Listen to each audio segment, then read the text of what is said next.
Bonjour à tous et bienvenue sur Audiophile détendu. Cet épisode est la suite du test de l'ATI 1827 en usage Hi-Fi, gentiment prêté par Futurland.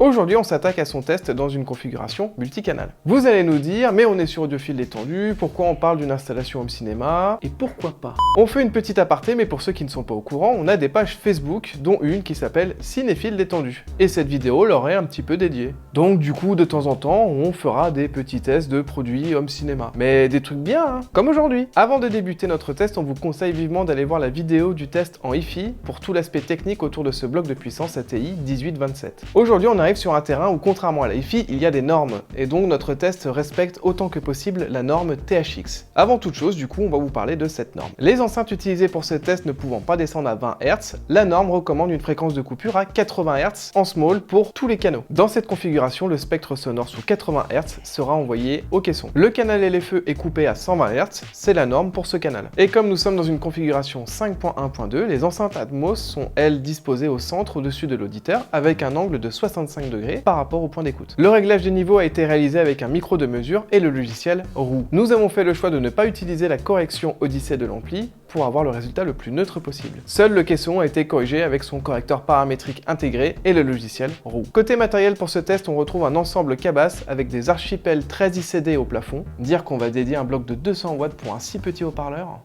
Minorca MC40 à l'arrière, que vous connaissez, on en a fait un test il y a quelques mois. Airwas 3 en principal, qui ont déjà eu l'honneur de côtoyer l'ATI dans notre test en Hi-Fi. Et Ambroise 3 au centre. Le caisson, vous le connaissez également sur la chaîne, c'est le SVS SB2000 Pro. Et le traitement des signaux sera confié au Marantz SR7015 configuré en mode préamplificateur. D'ailleurs, si vous voulez une review sur cet amplificateur home cinéma, dites-le nous. Les sources sont confiées au lecteur Blu-ray 4K Panasonic UB820 et à l'Apple TV 4K de dernière génération. Et on n'oublie pas le cœur de la maison avec l'ATI 1827 en bloc de puissance. On a principalement fait nos tests sur Apple Music en Dolby Atmos, des Blu-ray de concert, et évidemment, on s'est fait une séance de cinéma avec Top Gun Maverick, qui est une sacrée démo technique.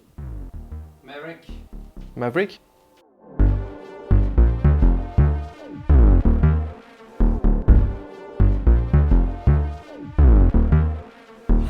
Here it comes!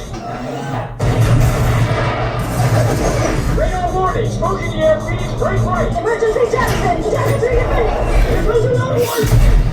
Everyone defending!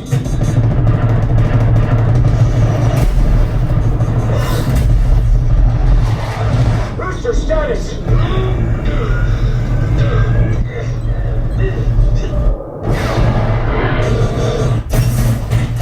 Oh my god! Smoke in the air! Smoke in the air! Break right! Turn back! Break right! Break it right! Oh my god! Here they go! Stand on your six reserve! Deploying countermeasures! Negative contact! Dagger One defending! Talk to me loud! Break right, Phoenix! Break right! 94! Booster, 2 more on your 6! Autant vous dire qu'avec une coupure à 80 Hz de tous les canaux, l'ATI n'a eu aucun mal pour retourner le canapé du salon. Le gain était déjà notable en stéréo avec une meilleure définition et vivacité en comparaison du Marantz Keeperl. Mais là, l'amplification intégrée du Marantz SR7015 prend une raclée. L'ATI comble l'un des plus gros défauts du SR7015, c'est qu'il est mou du genou. Ici, 7 x 200 watts, ça permet d'avoir un volume sonore déraisonnable sans aucun tassement de la dynamique. Et ça tombe bien parce que les Cabas en général sont des enceintes qui peuvent encaisser une très grosse puissance et adorent les écarts de dynamique. Les aigus restent bien à leur place et le rendu est tout aussi chirurgical que lors de nos tests en Hi-Fi. Le rendu global paraît bien plus naturel qu'avec l'amplificateur intégré au Marantz. Sur les films, l'impact des explosions est époustouflant. Sur certaines scènes, on a même eu le droit à quelques sursauts. En Dolby Atmos sur Apple Music, certains titres bien enregistrés donnent l'illusion d'être en plein live. Je pense notamment au premier album de Louise Attaque, le rendu était complètement dingue. En usage home cinéma, on retient la stabilité du du signal sonore. On a profité d'un niveau d'écoute encore jamais atteint dans notre installation de référence. L'ATI est infatigable. À chaque explosion, on ressent un blast, de quoi arracher les lattes du parquet. Mais d'un autre côté, l'ATI 1827 est tout aussi capable d'être d'une douceur exemplaire. C'est vraiment dans cette configuration que l'ATI montre tout son potentiel.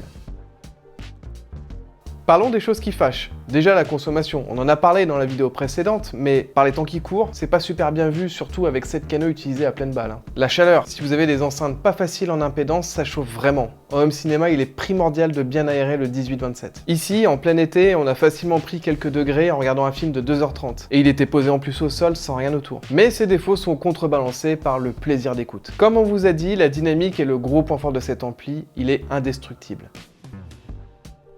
Certes, 4000 € c'est un budget, mais si vous êtes un passionné de home cinéma, l'investissement vaut vraiment la peine. D'autant plus que les technologies d'amplification évoluent peu. C'est un investissement sur du long terme. Personnellement, je ne connais pas d'ampli intégré capable d'une telle performance. J'en ai testé beaucoup pourtant, mais avec ce genre de matériel, on s'approche vraiment d'une expérience cinéma. Voilà, on peut conclure du coup sur le test de l'ATI 1827. Merci à Futurland pour le prêt, c'est un ampli exceptionnel qui nous a été donné de tester. Et nous, on se retrouve dans 2 semaines pour une nouvelle vidéo. Salut!